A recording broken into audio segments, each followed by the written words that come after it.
Okay, fantastic. Well, we'll go ahead and get started. It's 2 o'clock on a Friday afternoon, and I'm so happy to be here with all of you this afternoon, sharing time. Um, I'm Jennifer Ciarimboli, and I'm the founder and CEO of Studio B. Welcome to our Friday webinar series, Meet Your Center, where we explore topics that provoke expansion of innate and natural human capacities, both personally and professionally. Today, we are very honored and humbled to welcome to our program, Dr. Tracey Meyers. Tracey is a licensed clinical psychologist in the states of Massachusetts, Connecticut, and New York. She works at Lawyers Concerned for Lawyers, a legal assistance program serving lawyers, judges, and law students. Prior to joining LCL, Tracey worked for the state of Connecticut, Department of Mental Health and Addiction Services, where she spent over 16 years working in inpatient and outpatient mental health settings. Tracey has a strong commitment to integrative medicine for mental health and wellness and leads mindfulness and yoga programs for groups, individuals, and professionals in the workplace. In addition to her background in psychology, she is also an advanced yoga teacher, certified yoga therapist, and meditation teacher. Tracey has authored several publications, including articles and book chapters about integrative medicine, positive behavioral support treatment for different mental health conditions, and developing collaborative relationships in healthcare settings. She has a book forthcoming in June 2022 entitled Yin Yoga Therapy for Mental Health, which is an extensive guide to utilizing yoga and meditation to support mental health and well-being. Tracey, welcome to our webinar and podcast today. We're so happy to have you. I'm so happy to have you. Thanks, Jen. It's so nice to be here, and I'm really excited to talk with you today. Yes, so am I. And I'm so excited to talk about this topic, specifically the topic of self-compassion. It's something that personally I've really struggled with as a practice, adopting a regular practice. And I think that's probably pretty common. So I definitely want to talk about that. But I wanted to give our audience a definition, a helpful definition to get started, so we could dig right into a good conversation today. So I pulled this definition from Kristin Neff's website, and it's from one of her books. And so I thought I'd start there. So she says, and Kristin Neff is one of the leading researchers on self-compassion in the United States. She says, self-compassion means being gentle, kind, and understanding with yourself, accepting that you are not perfect, and understanding there is potential for learning and growth in every mistake that you make. And I know that there's some key ingredients here to self-compassion as a practice. So I'd love for you to kind of start there, Tracey, and just lead us through what those elements are. Yeah. So Kristin Neff, as you were saying, is one of the premier researchers around self-compassion. She really took what was a component of traditional mindfulness meditation and really delved into the research showing how much we need self-compassion, the benefits of it, and how many of us, like you and me, struggle with actually applying self-compassion to ourselves. So the three main components of self-compassion are mindfulness awareness, self-kindness, and common humanity. So the first part, mindfulness awareness, is really key because if we have a lot of negative self-talk, which so many of us do, and it's just going on underneath the surface, almost like automatically, like a screensaver, and it's just, undermining our confidence, undermining how we feel about ourselves, but we're not aware of it, then we don't even know that it's happening. So mindfulness awareness allows us to track, to at least start to acknowledge, wow, listen to how I'm speaking to myself. Starting to notice some of the automatic negative thoughts we're saying toward ourselves. And also good things too, but in general, that awareness helps us to understand that we actually are being self-critical because we're used to it. We're used to our inner dialogue being, often a critical commentary. And then the second part is self-kindness. And for many, many of us, my clients and so many of us, this is the hardest part. How do I actually speak kindly to myself? We can speak kindly to our friends and our family. Most of us do that on a regular basis, but to actually be kind to ourselves, to use language that is soft, kind, and non-judgmental is new and often a growing edge for so many of us. And then the third part really helps to support the first two, which is to recognize we're not alone. For so many of us, we feel like we're the ones gripped with this. We're the only one that struggles with these thoughts, that there's something incredibly wrong with us. And when we realize, oh, other people feel this way too, then we move from that kind of, as Tara Brach calls it, the trance of unworthiness, something wrong with me, to recognizing this is part of being human, part of, what we all struggle with. So those three, we can work on one. I like to work on one thing at a time, but we can look at one of those aspects and then slowly begin to explore all three over time. Thank you. That's so helpful. And as a mindfulness practitioner, I'm really curious because I kind of, when I explain mindfulness or when I'm talking about mindfulness and talking about metta or the heart practices, I always tend to move compassion into the metta side, the metta wing of the practices. Would you agree with that? Or do you feel like it's also interconnected or integrated into mindfulness itself? Yeah, I think historically, Kristen Neff and others I think I lost your audio here. Oh, can you hear me? Can you hear me or no? Paula, No. So we can hear both of you. Paula, do you hear me? I hear you, Jen. Can you hear me? Okay. Might be my audio. I think it's Jen. Yeah, because I can hear you, Paula. Okay. Okay. Let's see here. Sorry, guys. Let me see what I did here.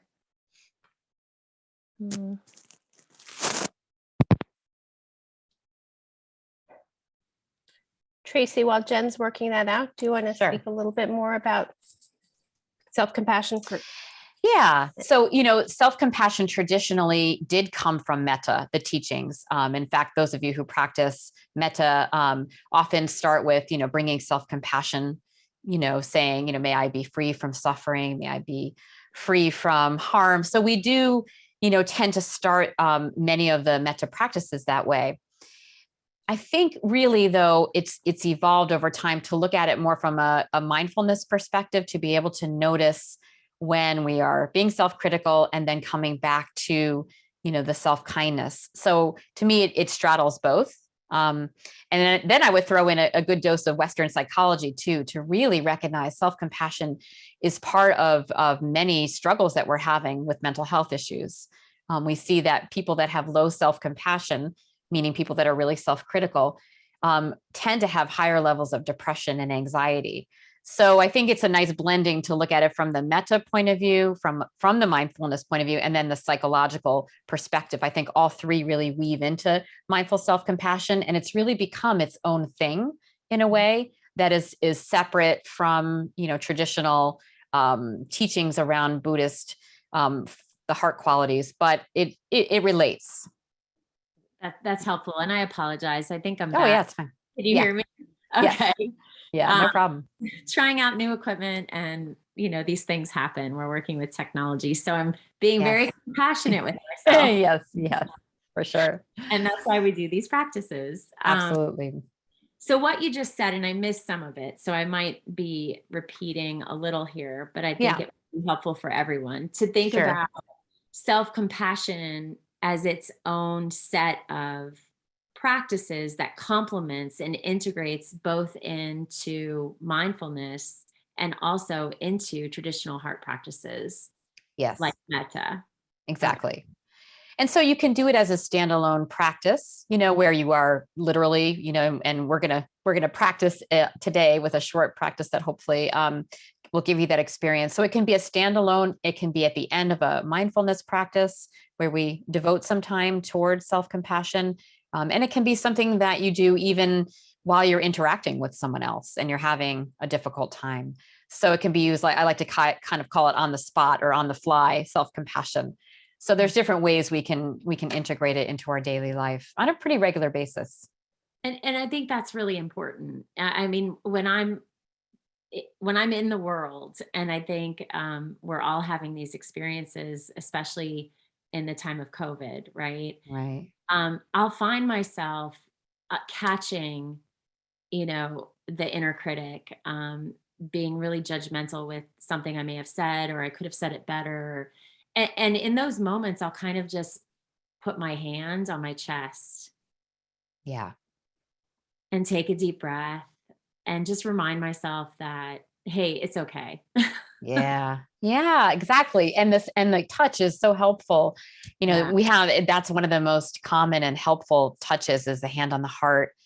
Goes back to like how we would rock a baby, soothe a baby, right? So we bring a baby to our chest. And so that can feel really nourishing. I sometimes do one hand on top of the other hand to even get a little extra support. But there's and self-compassion touch is a lovely way, to just, even if you don't have the words, to be able to give yourself a little bit of kindness. And it really helped. I mean, it really does help me. And it's become such a part of just being that I'll find myself, throughout the day, just kind of landing here. Yeah. For a moment, taking a breath, leaning back in, and that gentleness as a practice was a doorway in for me, because the traditional phrases, self-compassion phrases, felt really awkward and unnatural. But for some reason, just taking a pause with my hands on my chest, taking a breath, and it was just this gentle friendliness, this inner kindness that I was able to appreciate. Yeah. Mm-hmm. Yeah, I love that, because the phrases, many of you may be familiar with the loving kindness and compassion phrases. I started to say them earlier. May I be happy. May I be free from harm. May I know the natural joy of being alive. Many of those kind of phrases, and they can feel discordant. If I'm feeling gripped with anxiety or really judgmental, I'm kind of like, yeah, may I be happy, but I'm not, right? So there's this disconnect, and that for people can feel like, well, why am I doing this? But the hand on the heart and just just feeling your breath, that doesn't feel artificial or discordant or the opposite of how we're feeling. Yeah. And I think, like I said, it's that doorway in to a more formal experience of a self-compassion practice. Yeah.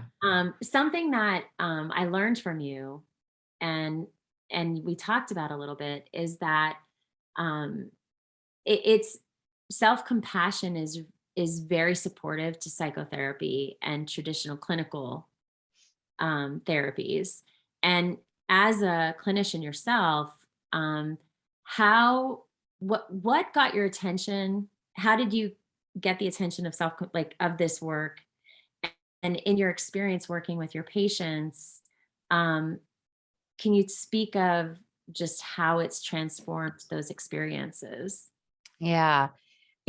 So many of my clients have negative self-talk, and it didn't take long for me to sit down and do an intake with a client to start to hear many, many self-critical thoughts, ideas. And they were happening, kind of automatically. And I would sometimes pause my clients. I'd say, hey, let's stop here. And I'd repeat back. I'd say, is there another way you could say that to yourself? And they would look mystified, like, well, no, that's just, how I speak to myself. So in just hearing over and over again that when we actually tune into our inner dialogue, there's a lot of judgment and suffering.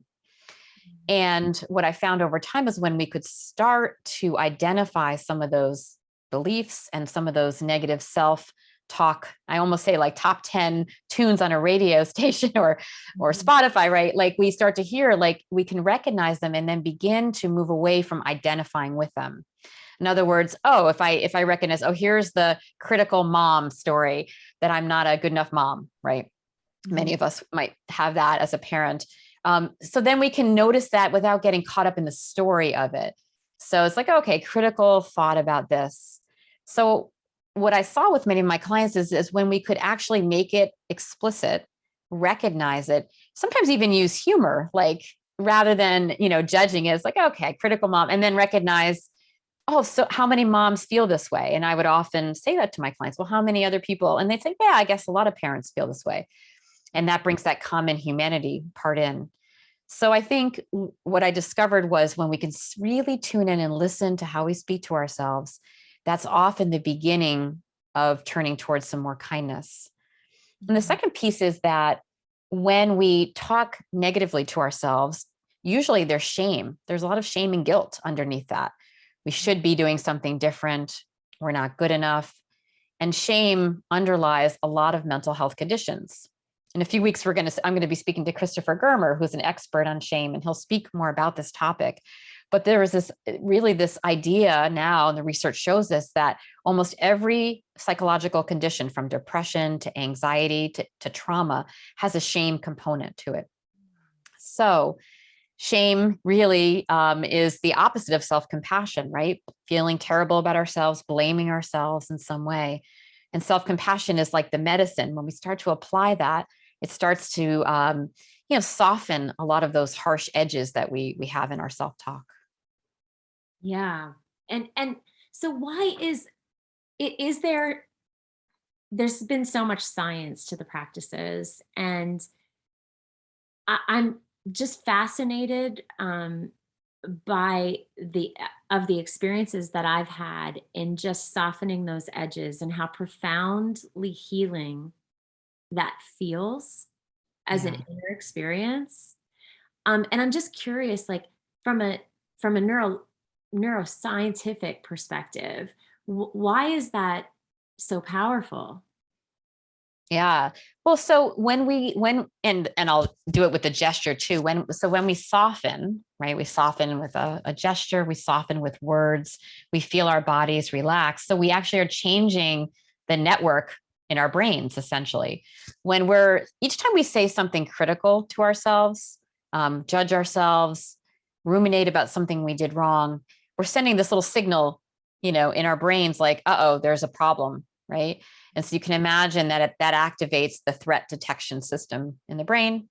We get a little cortisol jump. We could all do it now if we think about something that we were regretting or wishing we did differently, that causes this little reaction. So when we place our hand on our heart, we slow our breath, we say something soothing, we're actually turning on a different part of the brain, a presence-centered network of the brain where the frontal lobes, especially the left frontal lobe, starts to actually downshift the nervous system. So we feel more relaxed, more at ease. And so we're not as gripped. So it feels better physically in our bodies that way too. Yeah. Yeah. It's such a physical experience for me. Yeah. Yeah, and just the opposite when I'm gripped in the inner critic, and if the underbelly of that is really shame, that's a completely different and edgy experience physically, and for me, I describe that as anxiety, which is it is really so physical for me personally. Yeah. And so to have the experience of the softening and really watch the inner systems respond dramatically, that is the motivation for me to do my practices, whether it's mindfulness or self-compassion or metta or even embodied yoga practice, knowing that I have agency. And I could really do these practices that dramatically help.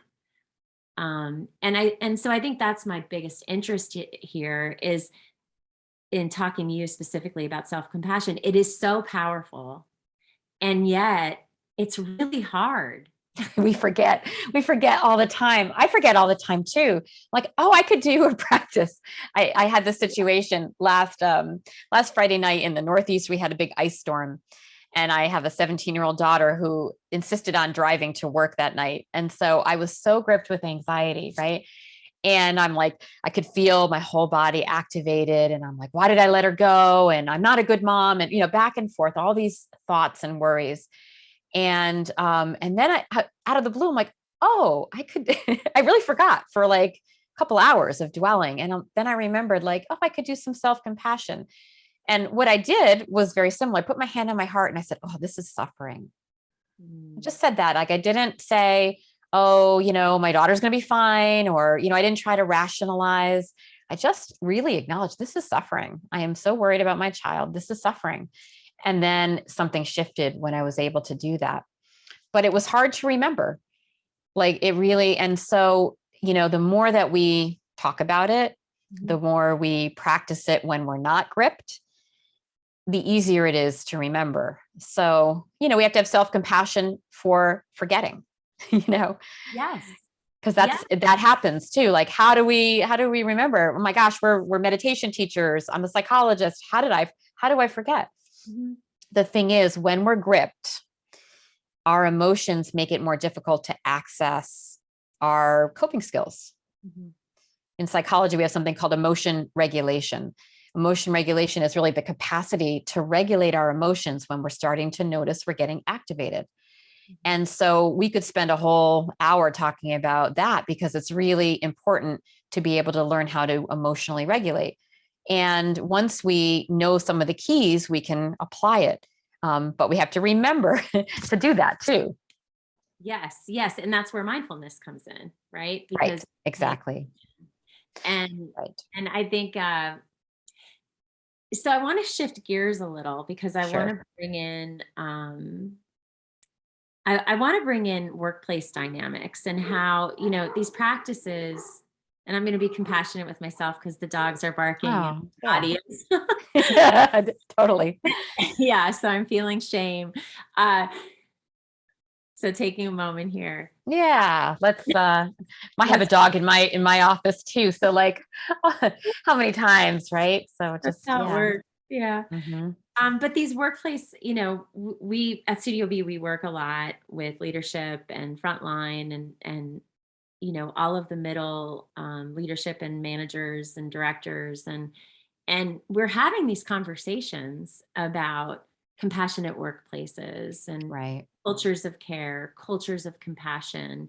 And we're talking about mindfulness in the workplace. And we're talking about, creating a space of empathy and compassion, developing that capacity. And so there's a lot of conversation happening, and there's a lot of curiosity, and there's a lot of resistance too. Yes. And so I'm wondering from your clinical perspective, like, how does this fit? And how can we define it and ripple it out in a way that it feels like support? And that's a big question. So I'll start with the resistance first. I always like to look at resistance because that often is the path. Like, as we know with hindrances and in Buddhism teachings, when we can look at what's keeping us, what's the obstacle, that often becomes the doorway to that quality. Mm-hmm. So resistance to self-compassion or resistance to compassion in a workplace, they're kind of similar, which is if we're too soft, people will walk all over us. If I'm too soft on myself, I'm going to fail. I hear this from my clients very often. Like, I need to be hard on myself. Otherwise, I'm going to let myself off the hook. And then I'll never exercise. I'll never get a promotion. I have to be hard on myself. And it's partly true. For most of us, we are motivated for a brief amount of time with kind of being hard on ourselves, but then it's exhausting and we end up feeling really bad. We have shame. We start to hide. It can lead to other maladaptive behaviors, extra chocolate, extra wine, extra whatever, or dissociating, getting really, kind of lost. So there are myths. And so I usually start with like, what are the obstacles? What are the fears that people have around, bringing in this softness, this gentleness, this ability to forgive ourselves, right? Because self-compassion also has a forgiveness component. And I think people have a lot of fear around that vulnerability. So that's a little bit of where it can get hung up in a workplace. I work with lawyers who are in very cutthroat environments. And they'll often say, like, if I look weak, someone's going to capitalize on that.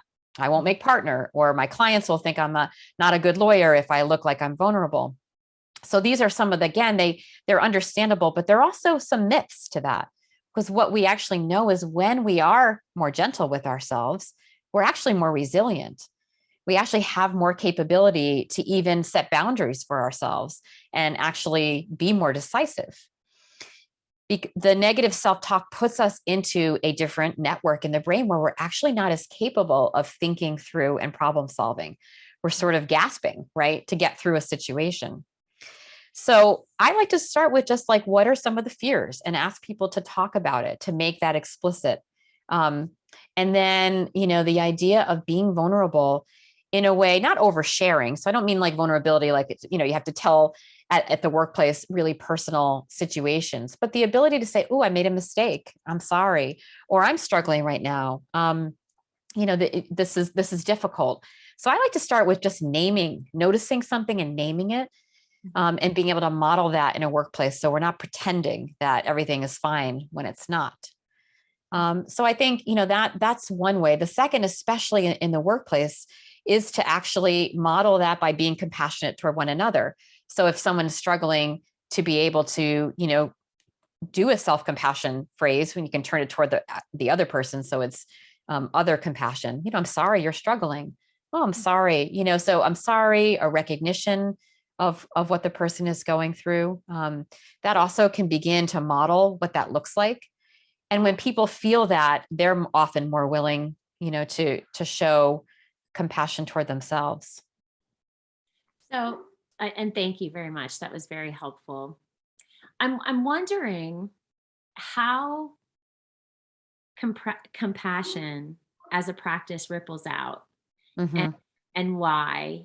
Because I've seen it happen. I've witnessed it, and yet I'm curious about how it actually works. I have all my ideas in my mind just from these experiences, but especially when I notice a leader, an executive that is compassionate and models those behaviors throughout the organization, it looks and feels different. The energy of the space changes. So I'm just curious to see what you think about that, and how have your experiences been there? How one person such an impact? Yeah, the truth is we don't have a lot of models, especially in the business world, because executives typically don't have vulnerability and typically don't demonstrate self-compassion. It's just not part of the culture. It's sometimes like the antithesis of it. So people don't even know what it looks like. Really, like, they don't know what it looks like to have a boss, an executive, someone who they are maybe fearful and respecting of, show vulnerability, show some softness, show the ability to recognize their own struggles. So the number one piece is that when people see it, they're like, oh, wow. Like, because really, imagine most people don't know what that looks like. Right. If you listen to your own inner voices, and probably, our parents and how our parents parented, we don't have a lot of models for that. And so I think that's why it's so potent when you see a leader demonstrate that. It's an aha moment for many of us, like, oh, that's what it looks like. And then second, it debunks those myths that the person is vulnerable, weak, or less capable, because we actually know that person is really amazing. So on top of being amazing and an intelligent leader, they're vulnerable too. And it kind of shifts our perspective that it can be both. It's not one or the other. So first we need a model. And the second, it feels good to be around someone who has self-compassion. People that are around the Dalai Lama often talk about that he has incredible amounts of self-compassion. He'll laugh at himself when he's wrong. Like if I heard a story the other day of how one of his translators was translating something and he said, no, you're not right. And the translator said, I think I am, and kind of gently corrected him. He laughed. He said, I'm wrong. And like, just kindly, and, wasn't embarrassed, but was vulnerable. And so when you're around that, now imagine the translator who probably was going, oh my God, I just corrected the Dalai Lama. Right. And then here his leader is just like, oh, no, I'm wrong. And is graceful around that does have ripple effects. So I think it feels good to be around someone like that. It teaches it as well. And then that translator is likely going to be more gentle to his students, et cetera. Absolutely. Absolutely. That, yes. And I've witnessed those, I've had those experiences personally, especially of course in mindfulness circles and with leadership there. And, but you're right. When you're not expecting it, like when you walk into a traditional business, or organization or professional community, and you meet someone that has, really high uh, emotional intelligence and vulnerable qualities that are appropriately shared and articulated. That genuine nature, I think, is the most important, because you could also tell somebody's faking it. Yes. Yes. Yes. Right. Sure. And that has an opposite effect. So that those genuine capacities do make you pause, and they're admirable. And I Yeah. love that. I love that we're moving in this direction, and that leadership, almost every appointment we have, we're having these conversations, and that's amazing. It's amazing to see this shift happen and be of it, and be a small part of it. And so I guess, you mentioned that we talked about defining well-being, and that self-compassion is this critical component of whole person well-being. And whole person well-being is something also that everyone's talking about. Yeah. How does self-compassion fit into that narrative? And how can that narrative be developed into a structure where people have access to a fuller understanding of how they can really flourish as a human being? Yeah. I mean, I love that you brought up flourishing, because that's another really important idea of how do we feel our best? How do we actually, live out our values? And in order to do that, it is really how we treat ourselves. I mean, it really starts with the respect we have for ourselves.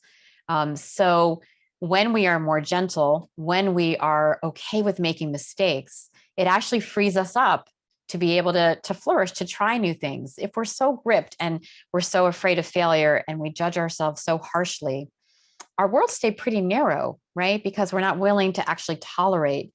So this goes back to the emotion regulation thing I spoke about earlier, that when we can practice disappointment, when we can practice feeling like we made a mistake and things are okay, we're actually creating more resiliency. We're learning how to be with discomfort, and we talk about this in mindfulness a lot, and also yoga, like, can we be with discomfort? So when we can make a mistake, when we can feel that and apply kindness, we begin to really develop that capacity more and more. And then, then there's nothing that we're not willing to try. So it opens up lots more possibilities. So I think self-compassion and emotion regulation, being able to, tolerate difficult and painful emotions sometimes, allows us to really flourish. So it's almost the ground or a foundation. Yes. It's a foundational practice. It's a foundational practice, and it can be both proactive, meaning like we can do it on a regular basis because it makes us feel good to just do those phrases or do some gentle soothing, or recognize, like my story with the ice, like, okay, just naming with some kindness. Okay, I'm suffering, right? So we can do that just on a regular basis as a good hygiene. We call it like mental hygiene. But we also can do it when we are, about to do something new, different, scary. We can use it on the spot too, to recognize, like, oh yeah, this is hard, or I'm willing to take this risk, and I'm feeling vulnerable. So we can continue to track and utilize self-compassion, both, in the moment, beforehand, and then after, as we're wrapping up and evaluating how we did. That's wonderful. It's exciting. It is because I love, first of all, I love accessible practices. As a psychologist, I'm really trying to find things that people will do. We can prescribe to do 30 minutes of mindfulness and to take yoga classes and that's great. But we want people to be able in the moment while they're struggling to be able to do something. So the more accessible it is, and I find self-compassion to be so accessible because it can be a hand on the heart, could be a few phrases. It could be, on my computer, I have like a couple of phrases that I say to myself, just these reminders that are really easy to put into your regular day. Yeah. So I think that's a great segue into Yeah, an actual practice. sure. We would love we would invite all of you to participate with us, of course, or just observe. But Tracy's going to lead us through a practice. So so I'm a big fan of recognizing that sometimes we're a mess. So, the fact is, as we're talking about self-compassion, many of us, especially during the pandemic, work-life balance, all the different things, we've got dogs and kids and demands, and maybe we're not feeling well, all these things. Sometimes we're just a mess. And like, we don't allow ourselves to have that opportunity. We feel sometimes shame or disgust. So this is a practice called being a compassionate mess. And the title alone makes me smile. That's the other piece is I like to just sometimes not take myself so seriously. And so when I say I'm a compassionate mess, hopefully you kind of feel that too. It's like, oh, there's something almost liberating about being a compassionate mess. It's like, okay, it's like letting your house get really messy and you're like, what are you going to do? So I like that because it really humanizes this human quality of being messy sometimes. And being human is being messy, right? So people have been writing about, Rumi's been writing about that, think about the guest house, right? So we're going to be a compassionate mess for a few minutes if you are interested in joining us. All right, so just allow yourself to get comfortable and see if you can settle in for a few moments. Maybe closing your eyes or keeping a soft gaze.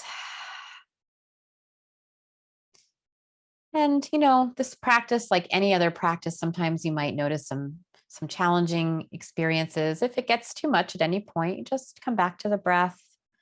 Feel free to really listen to whatever's happening inside of you. So let's begin by just listening to the sounds around you. Just sitting in the midst of them, allowing them to come to you.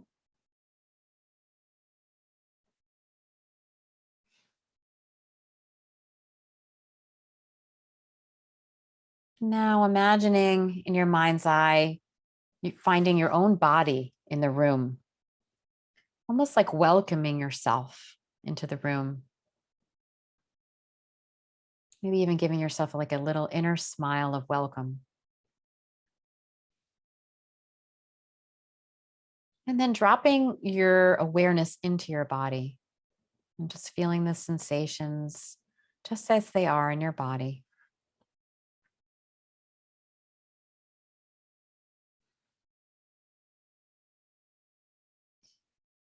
See if you can incline your awareness now, just like you would toward a good friend. You're going to incline this awareness toward yourself. So this gentleness, imagining, just like you would lean in to a good friend who was going to tell you their challenges, their troubles. And think about a situation that's been difficult for you. Maybe some way that you have felt inadequate or insecure. You failed in some way. Feeling lost, maybe just like imperfect.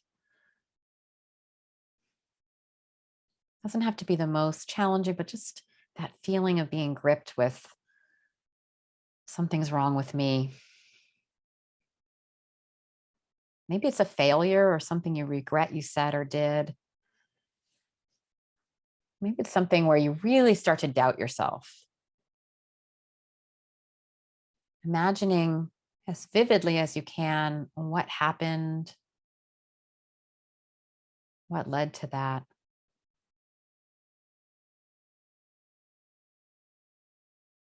Noticing if there's any discomfort in your body as you imagine the situation. Noticing if there's unpleasant sensations. And see if you can just make space for them. Just allowing them to be here.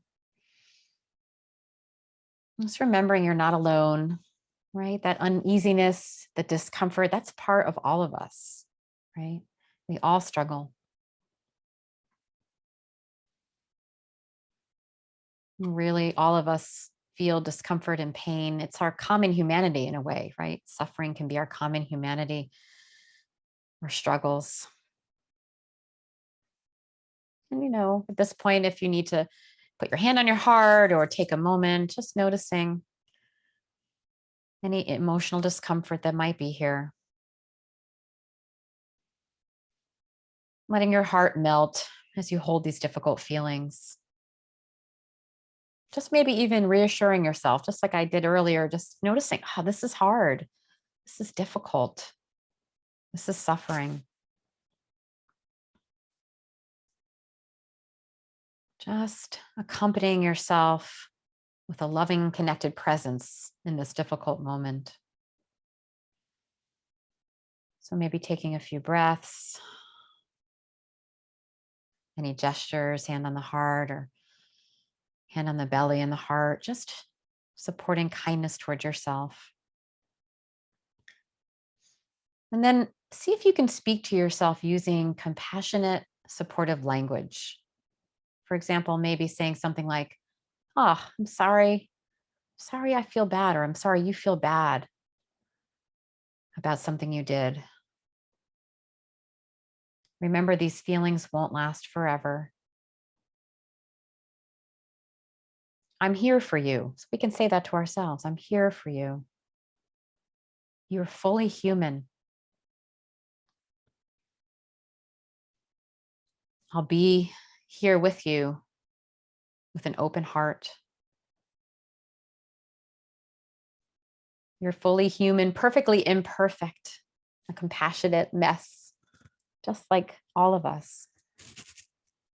Even if I can't make it go away.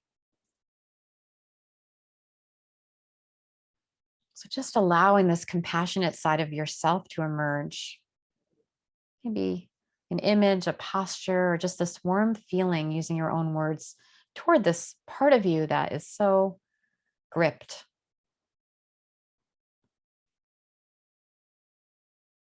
Can you allow yourself just to be really fully human?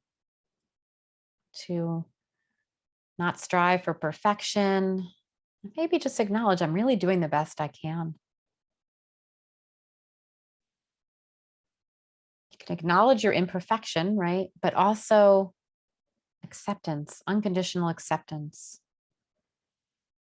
So you may have a phrase you like, or I'm going to introduce a couple of different options. One is, it's okay to be a compassionate mess. It's okay to admit being imperfect.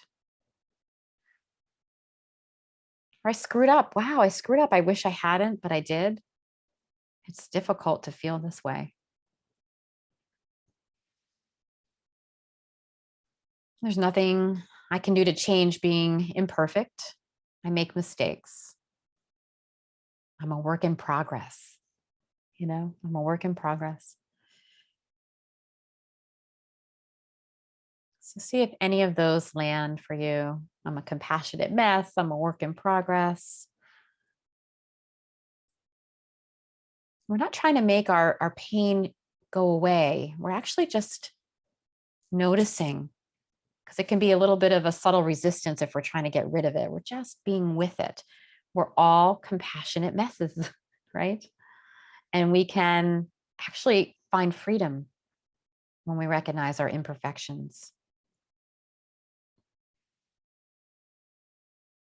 So being kind when you're in pain, being kind when you feel like life is a mess. You can just have this kindness, humbleness and kindness. And now letting go of phrases and just trying to stay quiet for a few moments, resting on the breath, just feeling this inner softening, allowing yourself to be just as you are.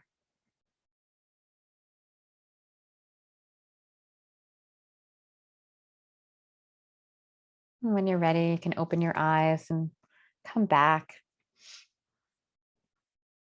Maybe take a moment to stretch.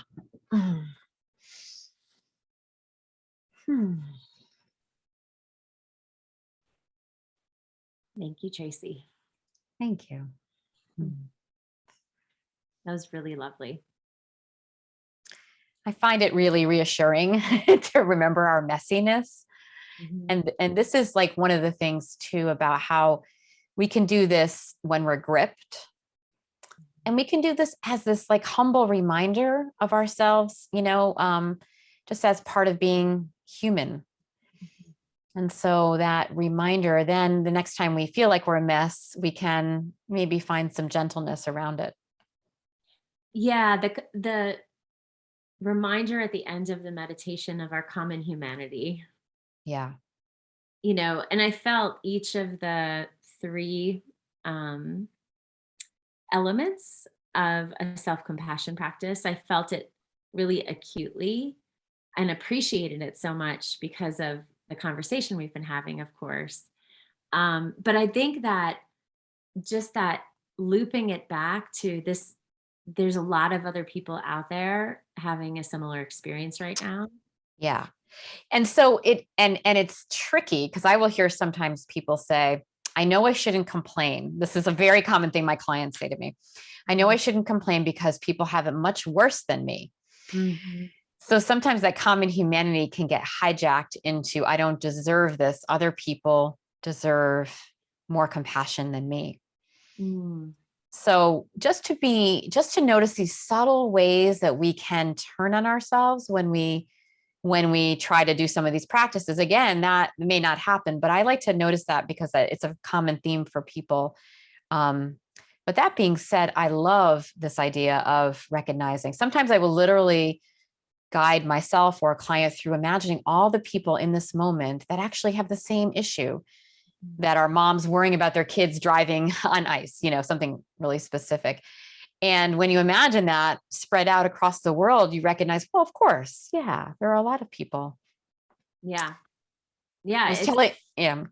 It's important. I had one more thought though, as I was experiencing it for myself.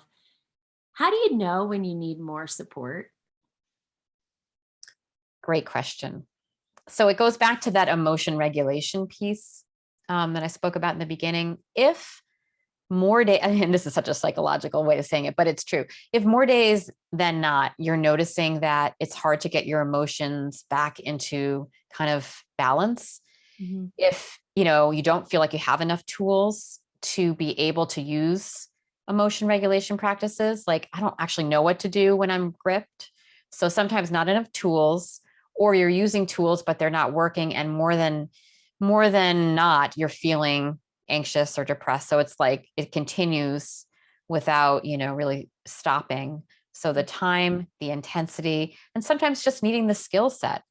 I think those are things that I often utilize to let people know to look for support. Awesome. Well, I want to get to questions. We have a bunch of questions that have come in. Okay. And, okay. So where should I start here? Okay. So there's a comment from Jessica, and Jessica says she found it very powerful that you said resistance is self-compassion. Yeah. I mean, I think we can include anything with self-compassion. That's the cool thing. So even resistance, when we are not kind to ourselves, the challenge of that gets included. So one of the things that you might try if you're struggling with self-compassion is to say, I intend to, or I would like to be able to be more self-compassionate. That's the beginning.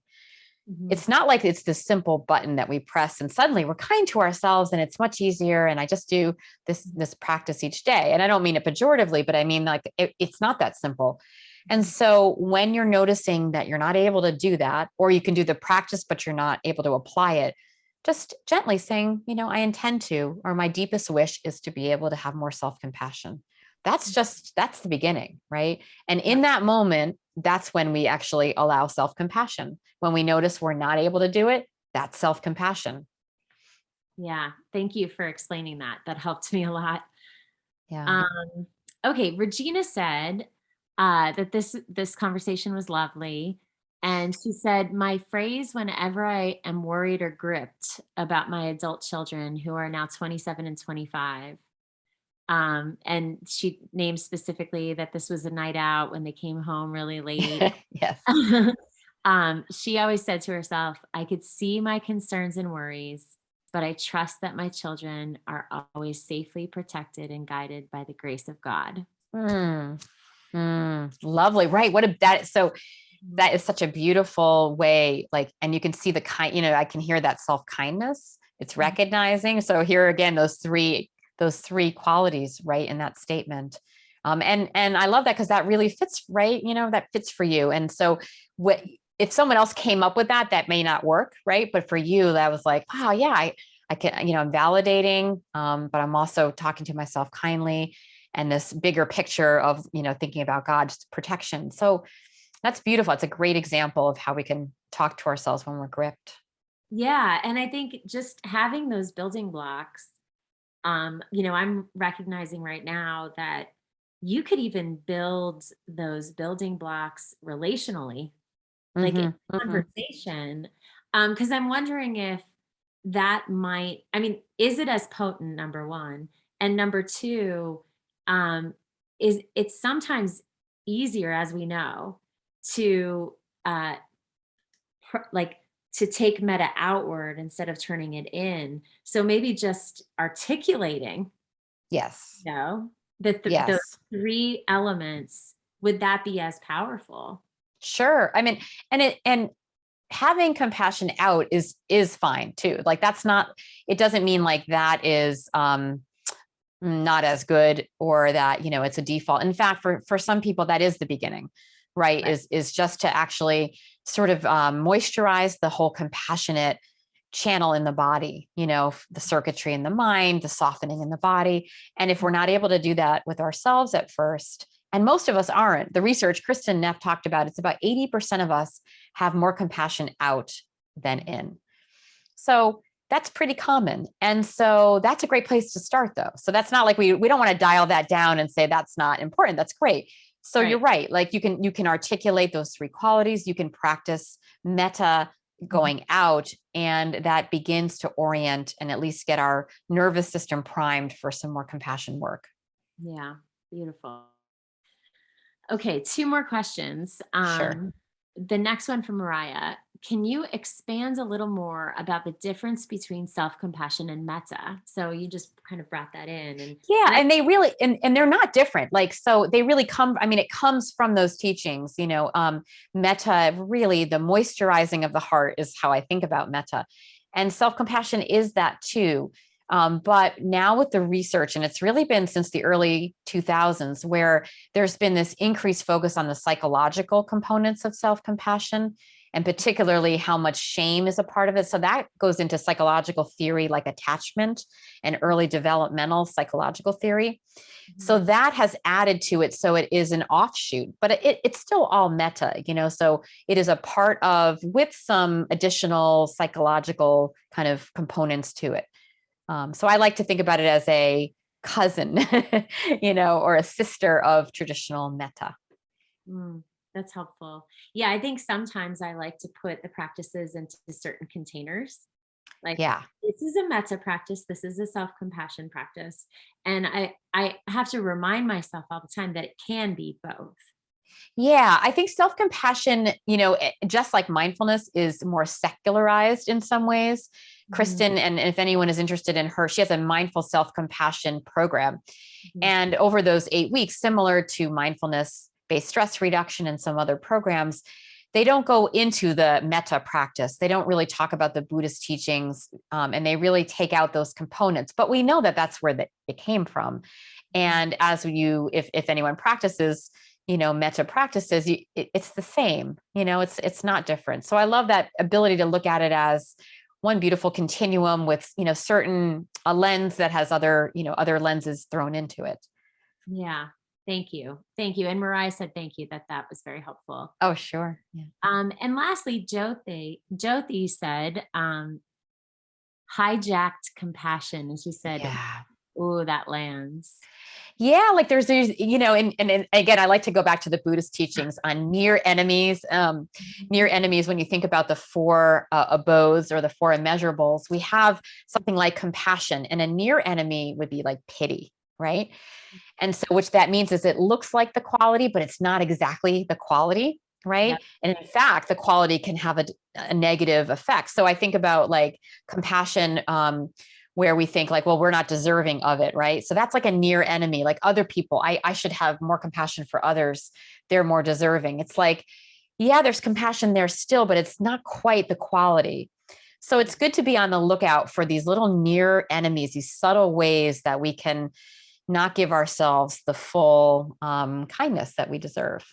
And that's hard. It's hard. So that's where, again, it's the loop around mindfulness and going back, noticing when we're doing that, noticing that inner dialogue. It's really subtle. That's where having support can be helpful, because someone can say, hey, I just caught you saying that, and when my clients say that, I'm like, you actually deserve a lot of compassion right now, no matter what their story is or whether they feel they're deserving of it or not. Yeah. Yeah. So helpful. Okay. One more question. Sure. And it's from Jessica, and it's a good one. How can we stay attuned to the ignorant state of mind that may use these practices as a way out of responsibility and accountability to oneself and others? Yeah. So that's an awesome question. And that is a myth. So because that is actually what keeps us gripped, is that fear. I'm going to let myself off the hook. I'm not going to be a good person. There's something about that. And many of us are indoctrinated this way. We have to be hard on ourselves, or else we're not going to do the right thing. There's a moral fear. So I like to think about that, and the research shows this. This is where I rely on the research for my own skeptical parts. I'm like, to really recognize that when we have compassion, we actually can make better decisions, and we don't let ourselves off the hook. In fact, we're more empowered to make better decisions that are going to actually move us forward, rather than make mistakes and get gripped. So it has the opposite effect, but there's a trusting part of us that has to let go of that messaging. That's really interesting. Yeah. Oh, we could have a whole session on that. Yeah, for sure. Very, very helpful. Thank you.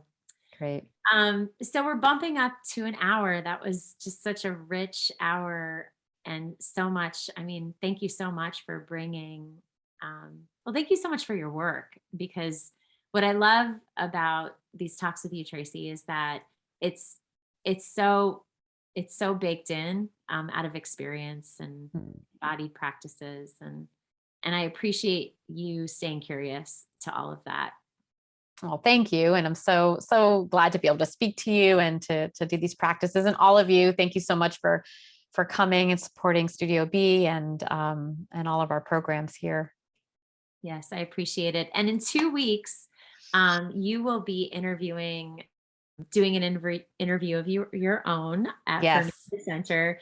Yes. Can you speak to that quickly? Yes, I'm so excited. I was timid to ask Christopher Germer, who's one of the researchers along with Kristen Neff around self-compassion. And I reached out to him, and he is happy to come and speak to us about mindful self-compassion, about his research. He has a lot of research on shame. He's one of the renowned experts in the field of self-compassion, one of my teachers. So I'm so excited and delighted he'll be here in 2 weeks and have a lot of good science and additional wisdom for us. Fantastic. I am looking forward to that very much as well. And we have one more announcement on this platform. We will be offering a free Let's Talk About It circle on self-compassion on February 23rd at 7 p.m. And it will be led by Sarah Jane Shangra. We're very excited. Paula just dropped the link in the chat. and we'll be sharing it on all social media channels. So we hope that you'll join us for a gathering to talk about and practice self-compassion in community. Thank you all so much for your time today. Thank you for joining us for this rich and beautiful discussion. And most of all, thank you, Tracey, for being here with us. We appreciate it so much. Thank you, Jen. All right. Thanks, everyone. Have a wonderful night. We'll see you soon.